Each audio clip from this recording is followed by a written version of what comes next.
IDA for breaking with my boyfriend when the 10th anniversary his wife's death is this year. Update. Up until now, I have struggled to talk to the people in my life about this because I knew what they would tell me. I knew the relationship needed to end, but I always talked myself out of it and felt too ashamed to talk to people close to me. I needed some unbiased insights into this situation. The day after my original post, I finally talked to Marcus, now ex. At that point, we really needed to break up. He came to see me at my house and I told him we needed to talk.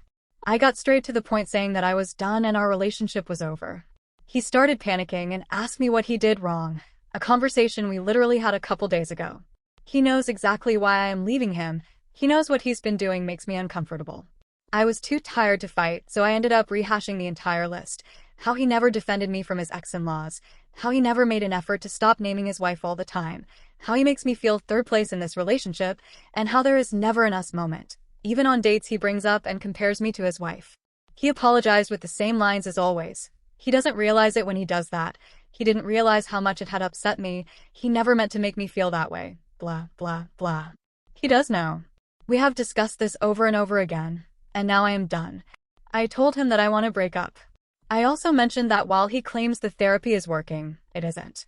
Marcus said we could start going to therapy together because he knows that it can be hard for a woman to be with a widower. Jealousy is a normal thing in this kind of situation, which really triggered me.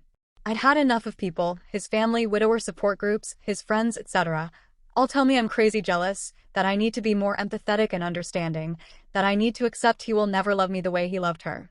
I've let people beat me down into thinking that this is just how it is and what my life is going to be, but I've had enough. A yelling match ensued. We both said nasty things to each other, but ultimately, he never wavered on his stance that I was wrong and just jealous. He tried to play it that I am just not ready to date a widower, and then said I was just like his previous ex-girlfriend. This being a woman who Marcus called his wife's name a few times by mistake. I told him that he was being an effing hypocrite, and that if he wasn't so obsessed with his wife, maybe his relationships would work out. I told him that no sane woman wants to be his wife, and no amount of story times are going to change that. He's the one who's not ready to date, not me. Once again, not a word actually went through his thick skull, and he stormed out yelling about how I am jealous of a ghost and that it was childish to be so insecure about someone who isn't alive anymore. As soon as he left, I messaged my mother. I told her that I'm not going to be living in the shadow of a woman who is no longer in this world. I don't need to just suck it up and be a better person for someone else and neglect my own needs.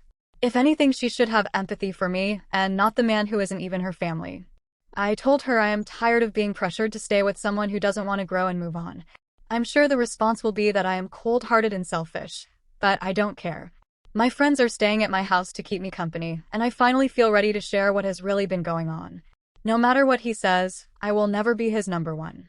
I will always be second best, and I don't want to be just a placeholder for a woman who is never going to walk through the door. Some people seem to be hell-bent on fixing people like him, but I don't have the time or energy to waste on a pointless case. Life's too short to wait for him to be ready to move on, especially since it is obvious he has no interest in moving on.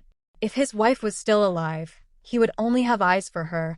I wouldn't even cross his mind. He would never choose me. I don't want nor deserve this kind of love. I hope someday Marcus can move on from his wife and be happy again. It just won't be with me. I don't have the patience. I received a message from someone telling me that he was too good for me and that I never deserved his love. What love? All I was to him was a body to hold. Beyond that, I meant nothing to him. He doesn't want to change and I doubt he ever will. What would you do?